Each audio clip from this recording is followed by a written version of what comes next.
नमस्कार, मैं doctor Anil Tyagi, the passionate fighter for freedom optometry India channel पे आपका वेलकम करता हूँ।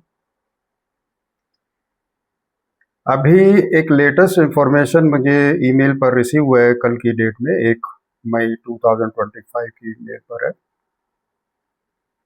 जिसमें हमने आरटीआई में ऑप्टोमेट्री का स्टेटस, ऑप्टोमेट्री प्रैक्टिस, इसकी आरटीआई करीब 28 आरटीआईज में डाल चुका हूँ, जबकि 25 आरटीआईज का रिप्लाई मिनिस्ट्री ऑफ हेल्थ और president office, his excellency prime minister office, secretary ministry of health fine से भी रिप्लाई इनका मेरे क्वेश्चंस का रिप्लाई दिया कि ऑप्टोमेट्रिक इंडिपेंडेंसी का स्टेटस क्या है। लेकिन सभी में रिप्लाई कंट्रारी रिप्लाई है और कहीं पर रिप्लाई इन्होंने फाइल कर दिया, एक दूसरी डिपार्टमेंट को फॉरवर्ड कर दिया। Health department national commission allied health को फॉरवर्ड कर देता है और national commission allied health secretary को फॉरवर्ड कर देता है। अभी जो लेटेस्ट आया है, मैं उसमें आपको बताना चाह रहा हूँ कि अभी हमारे सभी प्लेटफॉर्म पर हम लोगों को डे 1 से बताया जा रहा है कि ऑप्टोमेट्री इंडिपेंडेंट है, ऑप्टोमेट्रिस्ट इंडिपेंडेंट प्रैक्टिस कर सकता है। ऑप्थेल्मिक साइंस शेड्यूल के अंदर भी optometrist, vision technician, ophthalmic assistant अलग है और तीनों का काम अलग है, और तीनों के साथ साथ ऑप्टोमेट्रिस्ट इंडिपेंडेंट है, ophthalmic assistant, vision technician allied के अंदर है। ये एक आपके साथ अभी तक जो मेरे पास इंफॉर्मेशन है उसका कलेक्शन के बेसिस पर मैं आपको ये चीज़ शेयर कर रहा हूँ। आपको दो बातें बड़ी क्लियर करना, समझाना चाहता हूँ, जो आप शायद जानते भी होंगे, लेकिन फिर भी मैं उसको रिमाइंड कराना चाहता हूँ कि एक्ट में क्या है, एक्ट है क्या ये, और इस एक्ट के बाद ऑप्टोमेट्री का स्टेटस क्या है, और साथ में जो रिप्लाई आई है वो कंट्रारी रिप्लाई क्यों है, और एसोसिएशन ने, दिल्ली ऑप्टोमेट्रिक एसोसिएशन ने गवर्नमेंट से क्या चीज़ पूछा और उसका करंट स्टेटस आज 30 तारीख मेरे पास लेटर है, 30 अप्रैल 2025 का लेटर रिप्लाई आया है, और इस रिप्लाई के अंदर मैं आपसे शेयर करूंगा कि क्या है। लेकिन सबसे पहले आपको समझने की ज़रूरत है एक्ट क्या है।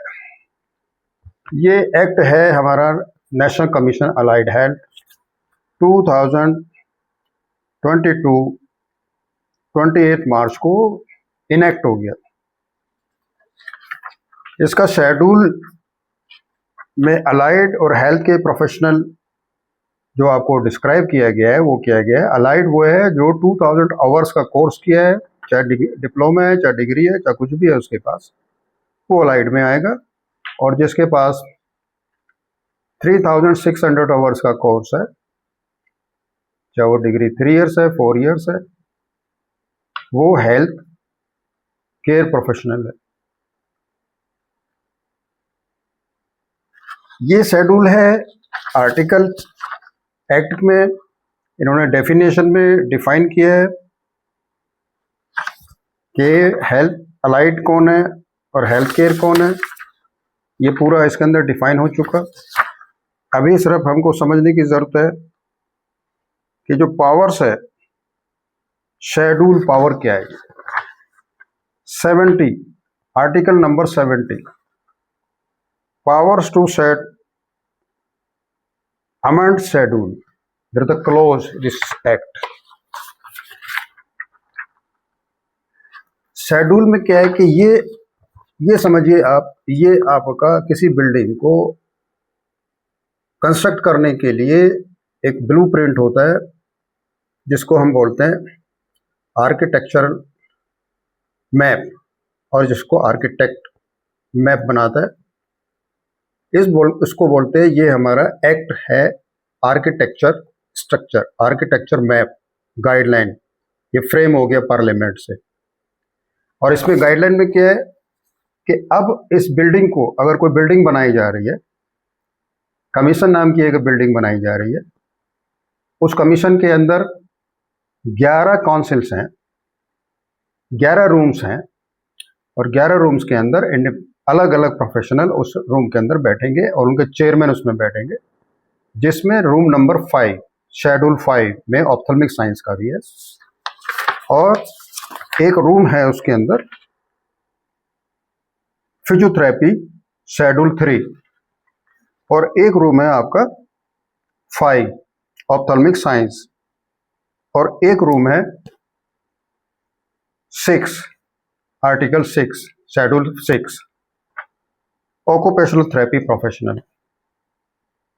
5 में आ गया ऑप्थेल्मिक साइंस प्रोफेशनल, 3 में आ गया फिजियोथेरेपी प्रोफेशनल। तो ये समझिए कि जो एक ब्लूप्रिंट है, ये एक मैप है, ये रूल्स है, कितने बड़ा रूम बनेगा, 12 बाई 12 का रूम बनेगा या हॉल बड़ा बनेगा, उसके हिसाब से मैसन बिल्डिंग को कंस्ट्रक्ट करता है। 1 मिलीमीटर 1 इंच क्या उसमें स्ट्रक्चर होगा, क्या उसमें कंपोजिशन होगा, जो मटेरियल है कंस्ट्रक्शन का, आरसीसी का क्या होगा, उसके बेसिस पे होगा। इसके अलावा जो कॉन्ट्रैक्टर है वो है कमीशन, और कमीशन के अंदर जो चेयरमैन है वो है मैसन। जो कमीशन है उसका चेयरमैन है वो है कॉन्ट्रैक्टर, ये समझिए आप। और जो 11 रूम्स हैं उसके अंदर जो चेयरमैन है ophthalmic science, physiotherapy, occupational therapy और न्यूट्रिशंस के लिए, वो उनका जो चेयरमैन है वो हो गए आपके सुपरवाइजर, और उसके अंदर जो मेंबर्स हैं ये वर्कर है। वर्कर मीन्स ये मैसन है, ये मिस्त्री का काम करेंगे, कंस्ट्रक्ट करेंगे। जो एक्ट की गाइडलाइन है, जो ब्लूप्रिंट है, उसके अकॉर्डिंग ही वो कोई गाइडलाइन इशू करेंगे। इन एडिशन कोई भी अपनी मर्जी से कोई भी चीज ऐड नहीं कर सकते, ये आप अच्छे तरीके से जानते हैं। अगर कोई वॉल ठीक नहीं बनी, कोई पैरामीटर में नहीं आया, तो उसको सुपरवाइजर, जो आर्किटेक्चरल स्ट्रक्चर से जो सुपरवाइजर होता है, वो आके चेक करेगा, मैसन को चेक करेगा, जो वहाँ का सुपरवाइजर है उसको भी लेके जाएगा और देखेगा कि हाँ भी बिल्डिंग उसके हिसाब से बनी, वॉल इसके हिसाब से बनी, नहीं बनी तो उसको डेमोलिश करके दोबारा ही सेम एज इट इज बनाता है। यही मैं आपको बताना चाह रहा हूँ। जो अभी बताया जा रहा है कि नहीं हमारी इंडिपेंडेंसी है, हमारा करिकुलम भी बन गया, करिकुलम के हिसाब से हम इंडिपेंडेंट हैं, ये सब आपको धोखा देने वाला केस है, ये सब आपको ब्लफ दे रहे हैं। सच्चाई ये है कि ये ब्लूप्रिंट एक्ट के हिसाब से मैं आपको ब्रीफिंग कर रहा हूँ। इसके अंदर डेफिनेशन के अंदर फिजियोथेरेपी को जो दिया गया है, शेड्यूल 3 है, इसमें लिखा हुआ है फिजियोथेरेपी प्रोफेशनल नोट, इनका कोडिंग नंबर है IS को coding number 2264। Physiotherapy professional is the person who practices physiotherapy by undertaking comprehensive examination and appropriate investigation, provide treatments and advice to any persons preparatory to or for purpose or convenience with the moment and functionals, dysfunctionals, malfunctionals, disorder, disability, healing and pain from trauma and disease, using physical modality including exercises, mobilizations, manipulations, electricals and thermal agents and other electrotherapies for preventive screening, diagnosis, treatments, health, promotional, fitness. The physiotherapist can practice independently or as a part of multidisciplinary team and has a minimum qualification baccalaureate of physiotherapy. इसमें clear उनको independent है और वो independent practice के लिए right है। ये blueprint के अंदर ऑलरेडी लिखा गया है। इसी के हिसाब से फिजियोथेरेपी काउंसिल गाइडलाइन इशू करेगी और उसका गाइडलाइन में आपने देखा है कि उन्होंने इशू भी कर दिया, कोरिकुलम ऑप्टोमेट्री भी कर दिया 5 इयर्स और साथ में प्रीफेस डॉक्टर कर दिया। अब आ जाता है occupational therapy, article 6। Occupational therapy professional is a person who delivers client-centered services concerned with the promoting health and well-being through the occupation to enable people to participate in the activities of everyday life, which include professionals such as occupational therapists who achieve their outcome by working with pupils and communities to enhance their ability to engage in the occupations, and they are expected to do or to modifying the occupations or the environment to better support their occupational arrangement. The occupational therapists can practice independently. Just point to note it. Physiotherapist is also authorized to practice independently. Even also same occupational therapists practice independently in occupational therapy or as a part of multidisciplinary team and has minimum qualifications of baccalaureate degree of occupational therapy. ये दो profession है जिनको schedule 3 और schedule 6 के अंदर classify कर दिया act के हिसाब से, रूल्स बना दिया। और अब आ जाता है ऑप्थेल्मिक साइंस जो आर्टिकल 5 के अंदर है। ये आर्टिकल 5 है, ये आपको समझने की जरूरत है। ऑप्थेल्मिक साइंस प्रोफेशनल क्या बोला है उसमें? Ophthalmic science professional is a person who studies I related elements and specialize in the management of disorder of eyes and visual systems, limited in scope and complexity, as performed by a medical doctor having optometrist with minimum 4 years of baccalaureate degree and ophthalmic assistant / vision technicians with minimum 2 years recognized diploma programs। उसमें clear है, physiotherapy में लिखा हुआ है physiotherapy professional is a person who practice physiotherapy, और आप में क्या लिखा है? Ophthalmic science professional is person who study eye. Eye तो बॉडी का पार्ट है, आई तो डिसिप्लिन है ही नहीं, एक तो ये चीज आ जाता है। और कहीं पर भी आपको इंडिपेंडेंट नहीं लिखा गया है, ये आपको समझने की जरूरत है। इसी रेफरेंस में मैंने आरटीआई गवर्नमेंट को भेजा और उसमें क्या क्वेश्चन था वो मैं आपको बताता हूं। जिसमें रेगुलर आरटीआई मेरी डिफरेंट है, जिसमें आरटीआई का 24 दिसंबर 2024 को मेरे पास एक रिप्लाई आया था जिसमें क्लियर था कि ऑप्टोमेट्री इंडिपेंडेंट नहीं है। अभी मैं ब्रीफिंग में 2 पॉइंट में आपको और करता हूं।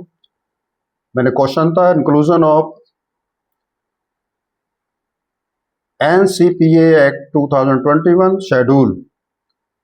क्वेश्चन था मेरा, why has ministry of health and family welfare government of India is not included the optometry discipline professions under the schedule of national commission of allied health care profession act 2021।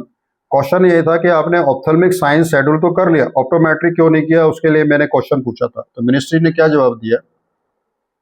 The pertaining to the ministry of health family welfare thereof for RTI application is being forwarded to allied health services sections ministry of health family welfare for furnishing there the sought information directly to the applicant. यानी कि उन्होंने ये नहीं बताया कि अभी आपने क्यों नहीं किया, उन्होंने शेड्यूल कर दिया मिनिस्ट्री ऑफ हेल्थ को, अलाइड हेल्थ सर्विस सेक्शन को, डिपार्टमेंट को भेज दिया। नंबर 2 दूसरा क्वेश्चन था authorisation for independent practice in optometry profession is a professional in optometry discipline authorized to practice independently under the current regulation of NCPAV Act? उनका reply आया, no such reference has been given under the category 7 of the schedule of national commission for allied health care 2021। इसमें simple बोल दिया है कि आपको independent practice करने का जो क्वेश्चन मैंने पूछा राइट, उसमें उन्होंने बोला है कि नेशनल कमीशन एक्ट के अकॉर्डिंग कैटेगरी 7 में इस तरीके की कोई भी रेफरेंस नहीं दिया गया इंडिपेंडेंट प्रैक्टिस करने का। Number 4, the handbook curriculum optometry welfare ministry ने अप्रूव किया, क्या वो है? तो उन्होंने इसको जवाब दिया 2015-16 का, pertains to the Ministry of Health, Family Welfare, RTI application being forwarded to Allied Health Services for furnishing the schedule information directly to the applicant। वो उन्होंने फिर मिनिस्ट्री को भेज दिया। फिर मैंने पूछा, has the optometric curriculum consider approval list of the specified degree of UGC? उसका भी रिप्लाई बोला कि मिनिस्ट्री ऑफ हेल्थ को भेज दिया। फिर मैंने क्वेश्चन 5 में पूछा, has the name of doctor Anil Tyagi, president Delhi optometric association, approved member of the National Task Force Curriculum 2015 by the then Health Minister, Honorable Dr. Harshvardhan, ministry of health, government of India. उन्होंने फिर उसको refer कर दिया, इसका हमें नहीं पता, ये मिनिस्ट्री ऑफ हेल्थ बताएगा। Classification as per the 2267 has optometry perform classified and consider ISO 2267 as a perform international labor organization WHO। तो उन्होंने उसको भी बोला कि ये मिनिस्ट्री ऑफ हेल्थ बताएगी। 7 क्वेश्चन में था, independent practice in developed countries does optometrist who is qualified in optometry discipline practice optometry independently in all developed countries? उन्होंने रिप्लाई दिया, this information not available with the commissions. अब आ जाता है, इसमें पूछा कि the independent practice does optometrist, does N, question था हमारा, does N optometrist who is qualified in optometry discipline practices optometry independent in India? उन्होंने रिप्लाई दिया, no such reference has been given under the category 7 of the schedule of the national commission allied health. इसका मतलब national commission allied health जो एक blueprint है, एक जो architecture map है, जो उसके अकॉर्डिंग इस तरीके की कोई भी रेफरेंस नहीं दिया कि ऑप्टोमेट्री प्रोफेशनल इंडिपेंडेंट प्रैक्टिस करेगा। नंबर 3, 9 में पूछा था, formation of optometric discipline council, the ministry of health, government of India considering the formation of independent council for the optometric discipline profession similar to the medical and dental and veterinary. तो उन्होंने फिर बोला, pertaining of the ministry of health Family Welfare, therefore RTI application being forwarded to Allied Health Section, Ministry of Health furnishing sought information directly reply to answer। यानी कि इन्होंने ये बोल दिया कि इंडिपेंडेंट काउंसिल के लिए हमने जो लिखा था उसके लिए भी इन्होंने घुमा दिया, उसको बोला कि नहीं हमें नहीं पता। अभी आपको मैं 2 बातें बताना चाहता हूँ कि ये हमारा एक्ट है, ये हमारा ब्लूप्रिंट है, ये हमारा आर्किटेक्चर नक्शा है, इसके हिसाब से आप अलाउड नहीं हैं। करिकुलम ऑफ ऑप्टोमेट्री वो एक करिकुलम है, उसके अंदर गाइडलाइन दिया है कि ये आदमी क्या काम करेगा, लेकिन एक्ट में जैसे फिजियोथेरेपी को आर्टिकल 3 और 6 में ऑक्यूपेशनल थेरेपी फिजियोथेरेपी को इंडिपेंडेंट दिया, आपको नहीं लिखा गया, आपको लिखा है कि आप आई में क्वालिफाइड हैं और बैकलरेट डिग्री करेंगे। फिजियोथेरेपी डिग्री में लिखा है, उसमें लिखा आपके लिखा हुआ है कि the optometrist with the minimum 4 years baccalaureate degree. भाई किस में बैकलरेट? ऑप्थोलॉजी में, ऑप्टोमेट्री में, ऑप्टिशनरी में। फिजियोथेरेपी के लिए तो लिखा हुआ है, फिजियोथेरेपी में क्या लिखा हुआ है? The minimum qualification baccalaureate degree physiotherapy, minimum qualification of occupational therapy is the occupational therapy. तो आपको बेवकूफ कौन बना रहा है, आपको कौन बना रहा है, वो मैं आपको नेक्स्ट वीडियो में बताऊंगा। और उस वीडियो के अंदर जो हमारे नेशनल कमीशंस में, स्टेट कमीशन के अंदर जो मेंबर्स हैं ऑप्थेल्मिक साइंस में, उसमें 5 मेंबर्स ऐसे हैं जिनकी entry level degree qualification bogus है। आप सरप्राइज करेंगे कि मैं क्या बोल रहा हूं। मैं बिल्कुल ओपन प्लेटफॉर्म से बोल रहा हूं।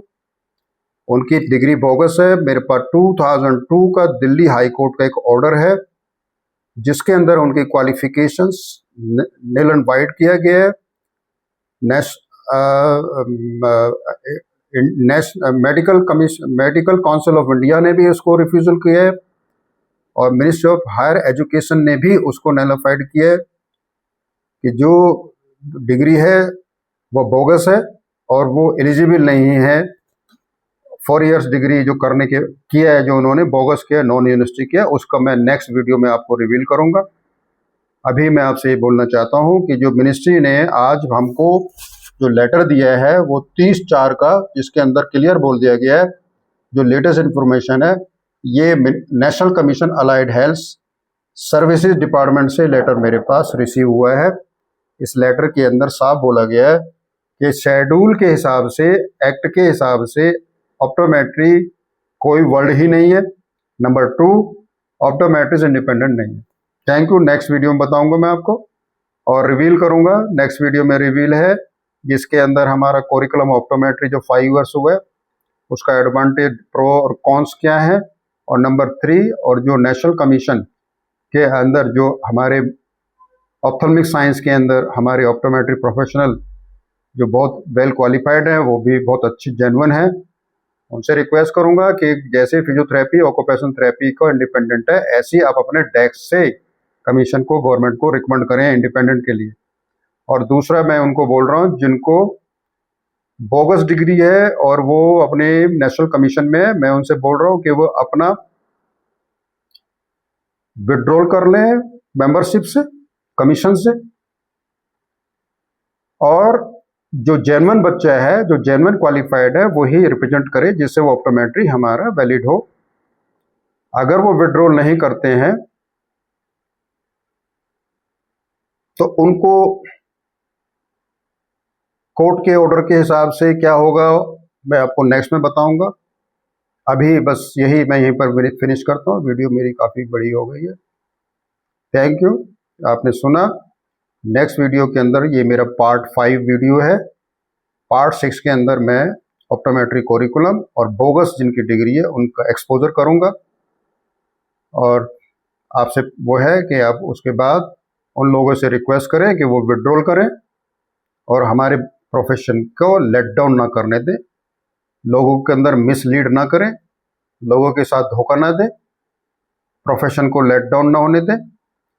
अपने बेनिफिट के लिए उन्होंने प्रोफेशन को रून आउट कर दिया। Thank you very much.